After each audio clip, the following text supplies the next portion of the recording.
Yes.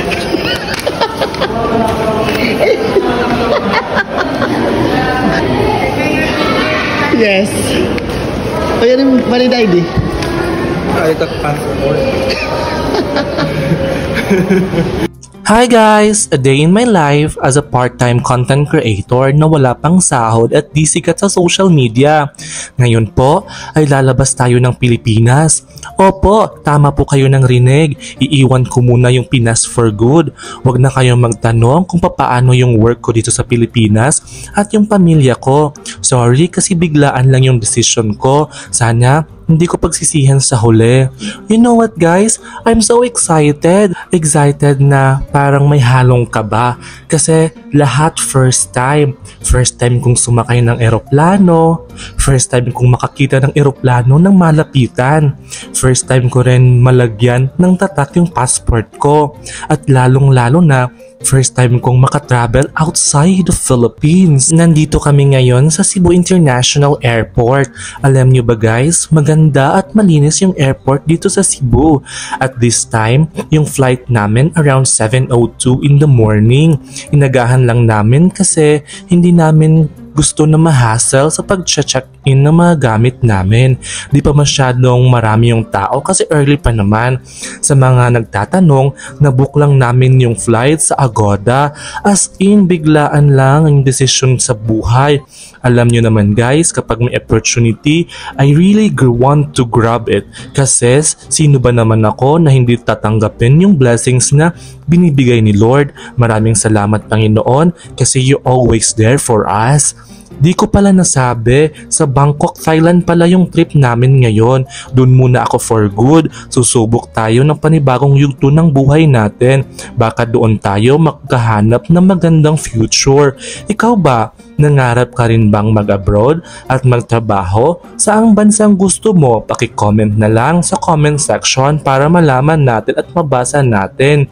Ako kasi dream ko yun talaga yung Thailand. Aside na maganda siya, mabait yung mga tao doon sa Thailand. May mga students kasi kami sa school na mga taga-Thailand at dito sa Pilipinas sila nag-aaral. Sa mga oras na ito, naghihintay kami na dumating yung eroplano na sasakyan namin.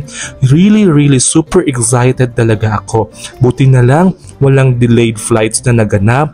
Yan pa naman yung ayaw ko kasi kapag nagtra-travel ka, aside na mahahasaw ka talaga, magagastuhan ka pa ng malala. Kaya tips ko lang na magta-travel kayo, sana i-plan ninyo ng maaga para iwas aberya. Sobrang mahal ng ibang airline kasi 2 days lang namin na-book yung flight na ito. Since wala rin kami sa budget, AirAsia kasi yung mas may cheap na price kaya kinuha na lang namin.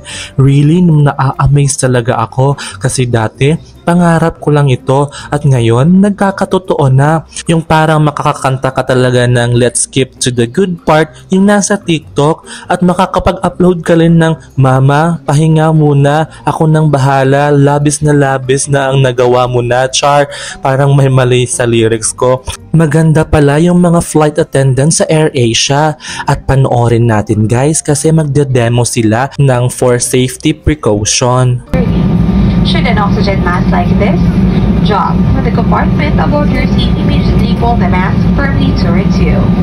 Place the mask over your nose and mouth with the headband tightly around your...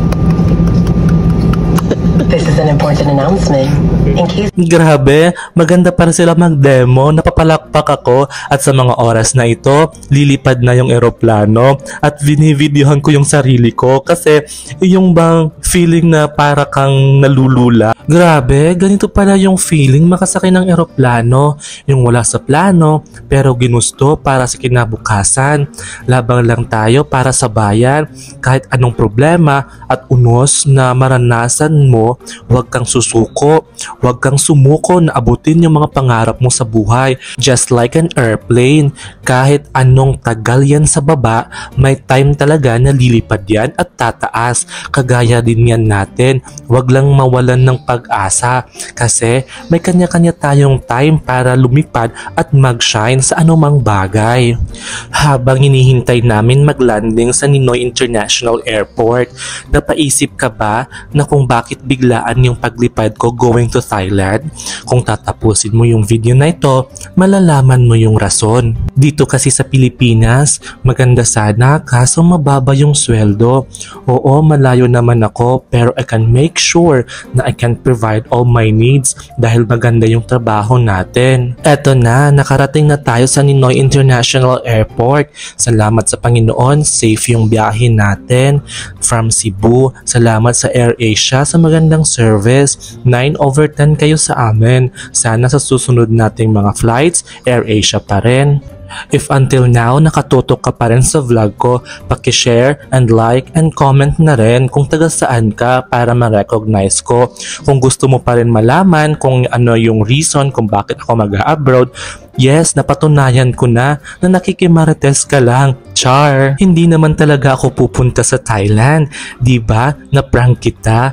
Pero soon, baka Thailand na talaga yung destination natin. Pumunta lang talaga ako sa Manila para makita ko yung mga hayop sa zoo. Char lang! Nandito ako sa Manila para asikasuhin yung mga papers at i-collect yung asset na gagamitin natin in the near future. Sana suportahan niyo pa rin ako kahit na-prank ko kayo. Mahal na mahal ko kayo. Yun lang. Bye!